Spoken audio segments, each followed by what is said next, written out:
Good, Mitchell? Okay, we'd like to welcome Rory McIlroy into the interview room, our 2025 champion at AT&T Pebble Beach Pro-Am. Rory, 27 victories on the PGA Tour, and I know walking down the 18th at Pebble Beach is a moment you'll remember for a long time. If we can get some comments on your victory.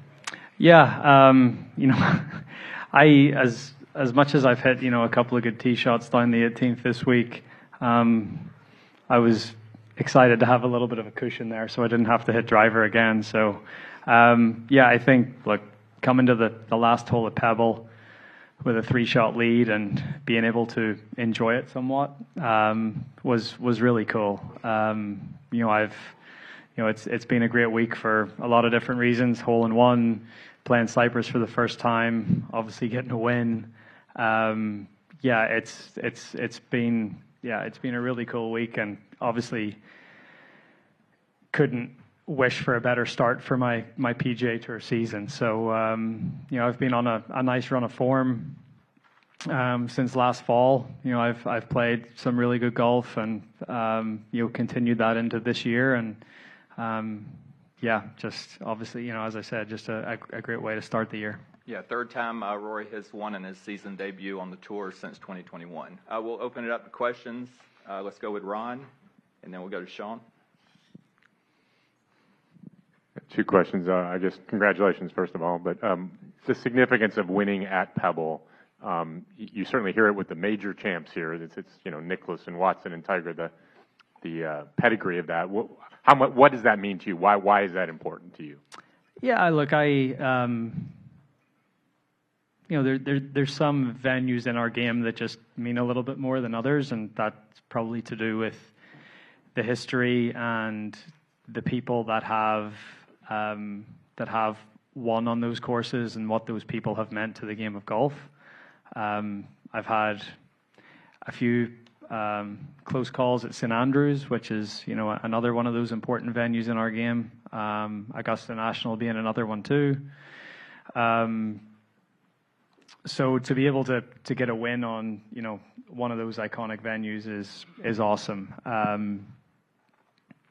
It's a very different test this week than what you would typically expect at a U.S. Open. So got to take it with a little bit of a pinch of salt. But I finally feel that my game can travel to any sort of golf course, in any conditions, in any setup, really. I feel like I'm a very well-rounded golfer, and I can adapt to whatever I need to adapt to. And I was able to show that this weekend, especially yesterday with those conditions.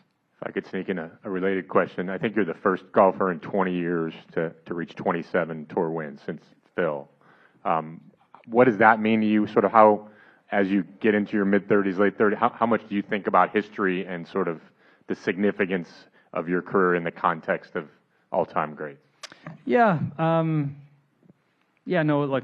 Getting to that number is really cool. I think for me, it's even more meaningful that, I don't really play a full schedule on the PGA Tour either. I split my time between here and the DP World Tour. I'm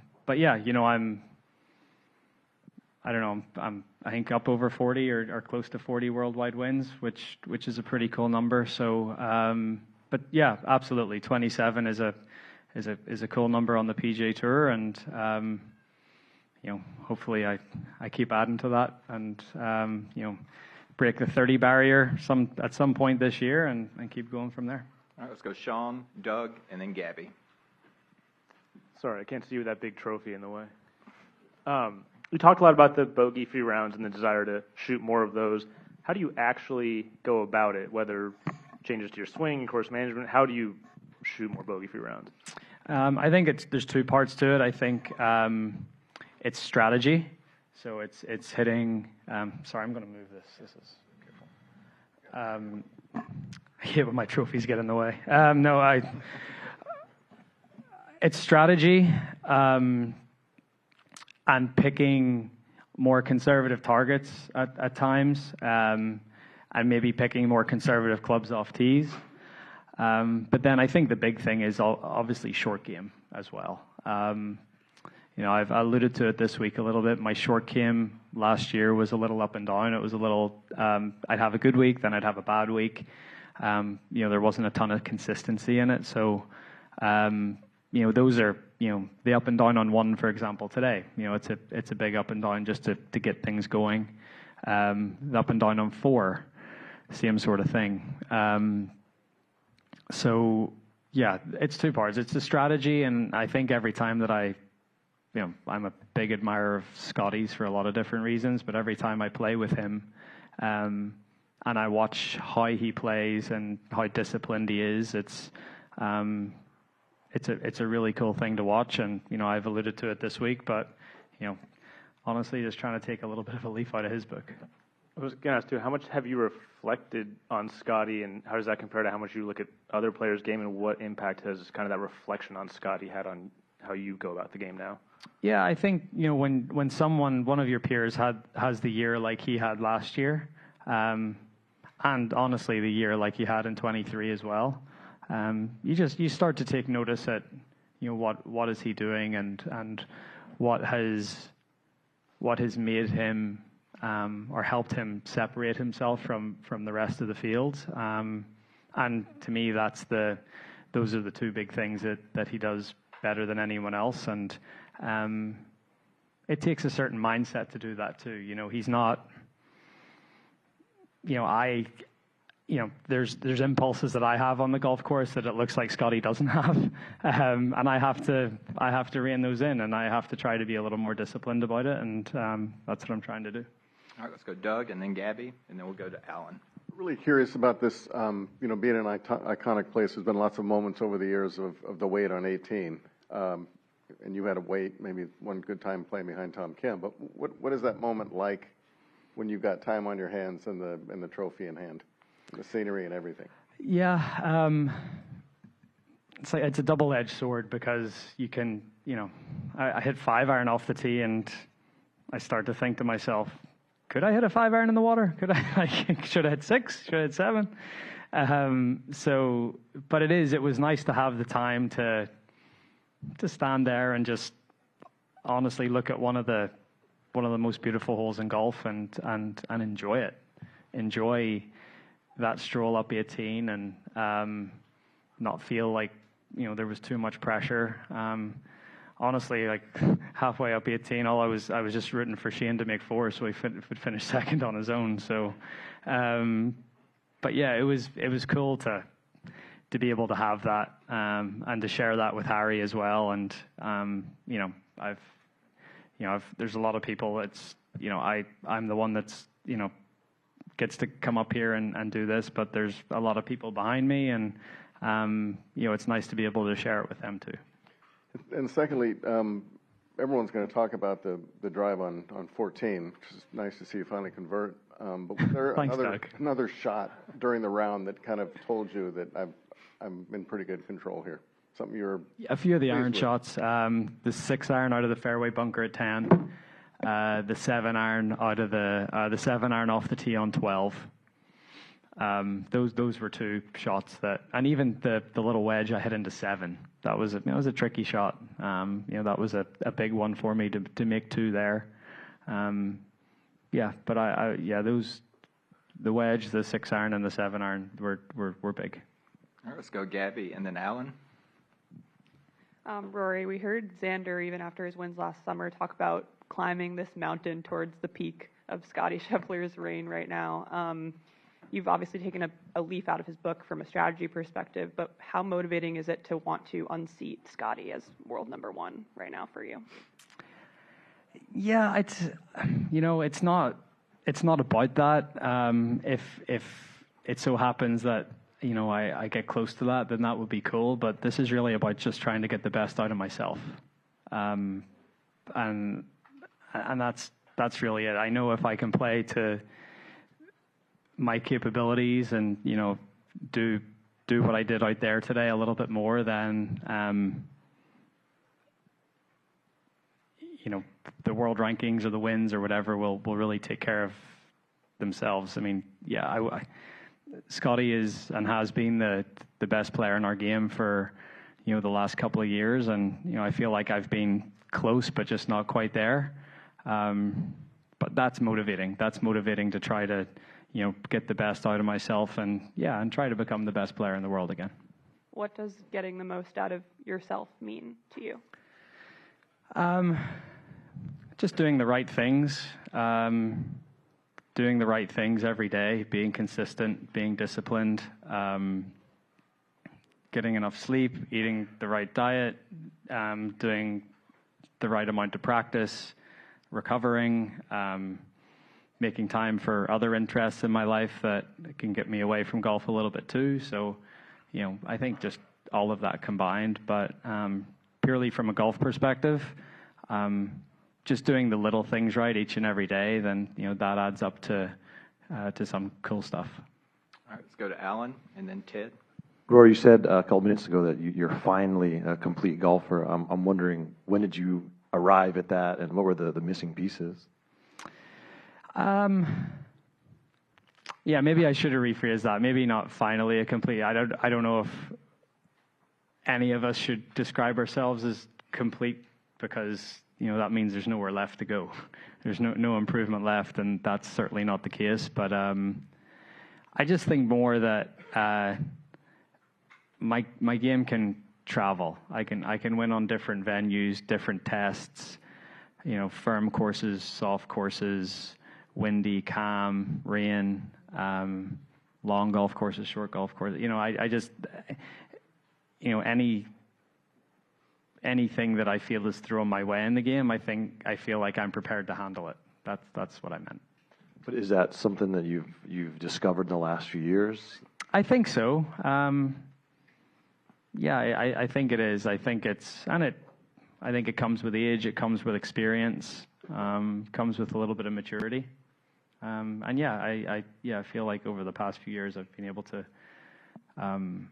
not get frustrated as easily at things that I can't control, whether it be the golf course or the conditions or things like that. Thanks. All right, let's go to the back. Ted. Rory, what's the biggest challenge of getting back to your best on a consistent basis that you feel like, if I get over this hump, or is it mental, physical, all of the above? I think it's a combination of everything. I think for me, it's always the mental side of it that probably is the biggest barrier between me being good and being great. For the most part, over the course of my career, I've had the physical attributes and hit the ball long and been able to do things that maybe some other guys aren't able to do. But it's sometimes been my mind or my thought process has held me back a little bit. But again, just going back to what Alan was saying, I think I'm much better equipped now to handle whatever is thrown my way. All right, over on the left, Ryan. Rory, on your interview on the green, you mentioned that you said to Harry coming up 18, start as you mean to go on. I was wondering if you could expand on that and what that means to you and Harry. Yeah, exactly what I said. This is the start of the season, and I got a win pretty early and pretty convincingly, and that's what I want to continue to do. All right, take a few more, Sean. There were some frustrating losses last year. Being separated from them a little bit by time now, what do you feel like you've reflected on those, and what makes you optimistic for this year?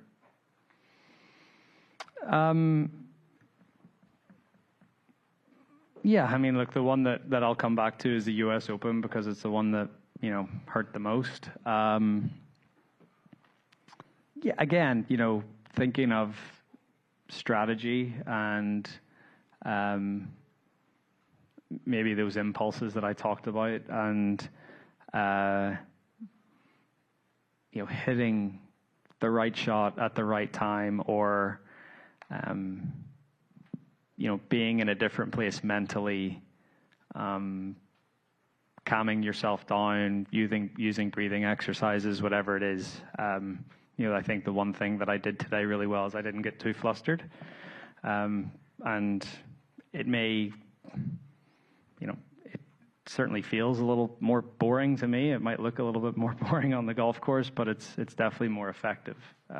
So that's something that I'm, consciously trying to do a little bit better of a job at. And today was a good test, and I was able to come through it pretty well. All right, we'll wrap it up here with Doug. If you didn't have those impulses earlier in your career, would you be the same player? Feels like a Yeah, that's the process thing. almost, It's I think if I didn't have the same impulses, people maybe wouldn't like to watch me play as much, if that makes sense. Like I do feel that connection to the crowd of hitting certain shots or doing certain things that people get enjoy. I get enjoyment out of them too, but people watching get enjoyment out of it also. But I also understand that maybe isn't the best way to consistently win golf tournaments. And at this point in my career, that's what I want to do. I want to consistently win golf tournaments. And 10 years ago with a 3-shot lead on the 18th hole here, would I hit 5-iron off the tee? Probably not. But just understanding the scenario and what I needed to do, it was a different case today. Any other temptations today?